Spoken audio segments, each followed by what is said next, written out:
അസ്ഥികൾ കൊണ്ട് നിറഞ്ഞ ഒരു തടാകം. ഇതൊരു ഹോളിവുഡ് ഹൊറർ ഫാന്റസിയോ പ്രേത സിനിമയോ അല്ല. ഉത്തരാഖണ്ഡിലെ രൂപ്കുണ്ട് തടാകം എന്ന് വിളിക്കപ്പെടുന്ന നിഗൂഢതകളുള്ള ഒരു യഥാർത്ഥ സ്ഥലമാണ്.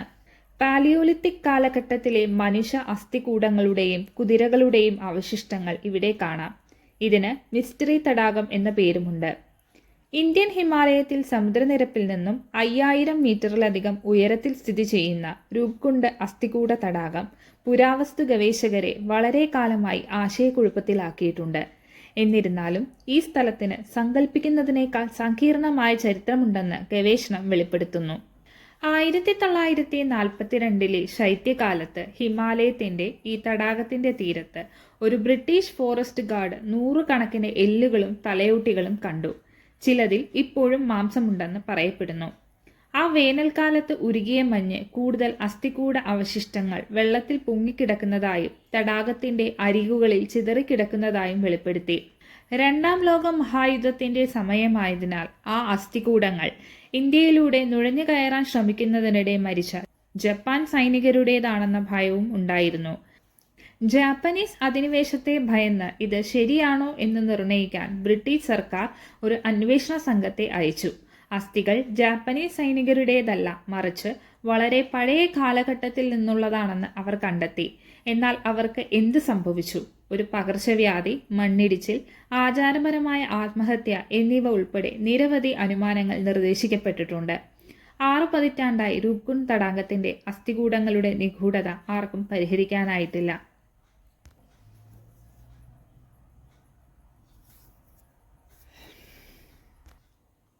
അസ്ഥികൾ ഒരു രാജകുടുംബത്തിൻ്റെതാണെന്ന് നാട്ടുകാർ വിശ്വസിക്കുന്നു. ജസ്വാൽ എന്നൊരു മഹാരാജാവ് നന്ദാദേവിയിലേക്കുള്ള ഒരു തീർത്ഥാടനത്തിന് പുറപ്പെട്ടു.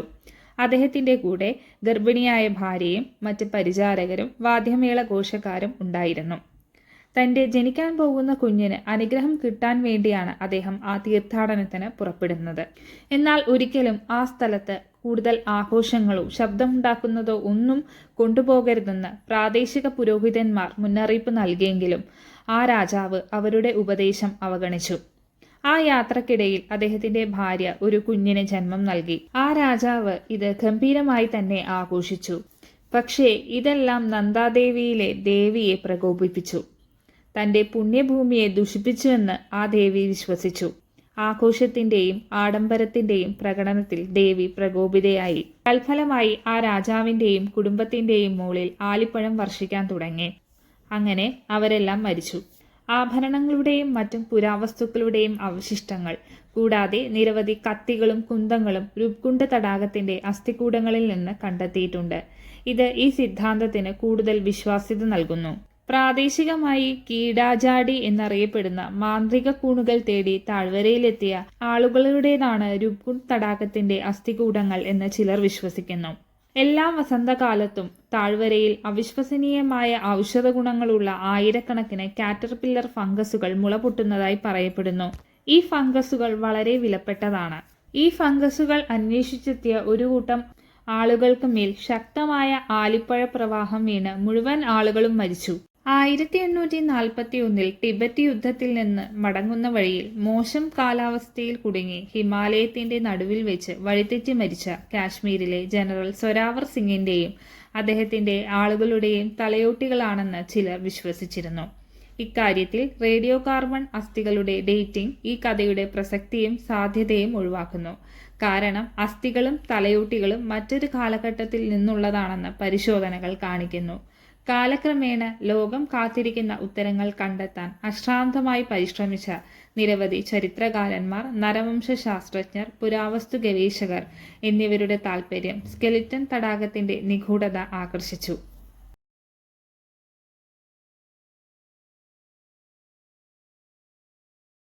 തണുത്തുറഞ്ഞ തടാകത്തിന് സമീപം കണ്ടെത്തിയ രൂപ്കുണ്ട് തടാകത്തിന്റെ അസ്ഥികൂടങ്ങൾ ആലിപ്പഴ വർഷത്തിൽ മരിച്ച തീർത്ഥാടകരുടെയും നാട്ടുകാരുടേതുമാണെന്നാണ് ശാസ്ത്രജ്ഞന്മാരുടെ നിഗമനം.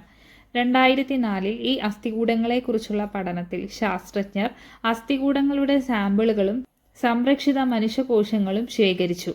അവർ DNA പരിശോധനകൾ നടത്തി. അതിൽ അതിശയകരമായൊരു വസ്തുത അവർ വെളിപ്പെടുത്തി. രൂപ്കുണ്ട് തടാകത്തിന്റെ അസ്ഥികൂടങ്ങൾ 2 വ്യത്യസ്ത ജനവിഭാഗങ്ങളുടേതായിരുന്നു. അവരുടെ ശരീരത്തിൻ്റെ അസ്ഥികളുടെ സവിശേഷതകളിലെ വ്യത്യാസങ്ങൾക്ക് തെളിവാണത്.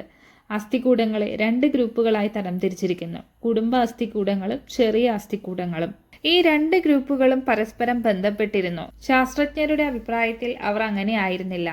ഈ സാമ്പിളുകളിൽ ചിലത് ലോകത്ത് മറ്റൊരിടത്തും കാണാത്ത DNA അടങ്ങിയിരിക്കുന്നു. എന്നാൽ മഹാരാഷ്ട്രയിൽ നിന്നുള്ള ഒരു പ്രത്യേകം കൂട്ടം ആളുകളിൽ മാത്രം കാണുന്ന ഒരു DNA, മറ്റുള്ളവ ഹിമാലയൻ കുന്നുകളുടെ സ്വഭാവ സവിശേഷതകളുള്ള DNAയും ഉൾക്കൊള്ളുന്നു. ആയുധങ്ങളോ ഹിമപാതമോ മണ്ണിടിച്ചിലോ അല്ല. തലയ്ക്ക് പിന്നിൽ മാരകമായ ആഘാതമാണ് അവരുടെയെല്ലാം മരണത്തിന് കാരണമായതെന്നാണ് ഗവേഷകരുടെ നിഗമനം. അവരുടെ തലയോട്ടിയിലെയും തോളിലെയും അടയാളങ്ങൾ ഒരു ക്രിക്കറ്റ് പന്ത് പോലെയുള്ള എന്തോ ഉരുണ്ടുകൊണ്ട് തട്ടിയതായി സൂചിപ്പിക്കുന്നു. ശരീരത്തിൻ്റെ മറ്റു ഭാഗങ്ങളിൽ മുറിവുകളില്ലാത്തതിനാൽ കട്ടിയുള്ള വൃത്താകൃതിയിലുള്ള വസ്തുക്കൾ, ഒരു പക്ഷേ ക്രിക്കറ്റ് പന്തിൻ്റെ വലിപ്പമുള്ള ആലിപ്പഴ കല്ലുകൾ അല്ലെങ്കിൽ ഐസ് ബോളുകൾ മുകളിൽ നിന്ന് വീണതായി സൂചിപ്പിക്കുന്നു. രൂപ്കുണ്ട് ഏറ്റവും അടുത്തുള്ള ജനവാസ കേന്ദ്രത്തിൽ നിന്ന് ഏകദേശം 35 കിലോമീറ്റർ അകലെയാണ്. തീർത്ഥാടകർക്കെല്ലാം സ്വന്തമായി ഈ പ്രദേശത്തേക്ക് കടക്കാൻ കഴിയാത്തതിനാലും അവർ ഈ പ്രദേശവാസികളിലെ ചിലരെ ചുമട്ടുതൊഴിലാളികളായി നിയമിച്ചതായും പല നരവംശ ശാസ്ത്രജ്ഞരും വിശ്വസിക്കുന്നു. പരസ്പര ബന്ധമുള്ള ആളുകൾ ഉൾപ്പെടുന്ന കൂടുതലുള്ള സംഘം മലനിരകളിലൂടെ ഒരു തീർത്ഥാടനം നടത്താൻ ആഗ്രഹിക്കുകയും ചില നാട്ടുകാരെ വഴികാട്ടികളായി നിയമിക്കുകയും ചെയ്തതാണ് ഏറ്റവും സാധ്യതയുള്ള സാഹചര്യം. ഒരു പക്ഷേ 2 കൂട്ടരും പർവ്വതത്തിൻ്റെ അടിയിൽ കണ്ടുമുട്ടുകയും മുകളിലേക്ക് നടക്കാൻ തുടങ്ങുകയും ചെയ്തപ്പോൾ ക്രിക്കറ്റ് ബോൾ വലിപ്പമുള്ള ആലിപ്പഴം പെയ്തിറങ്ങുകയും ഈ ആളുകളുടെ തലയിൽ വന്നിടിച്ച് അവരെല്ലാം മരിക്കുകയും ചെയ്തു.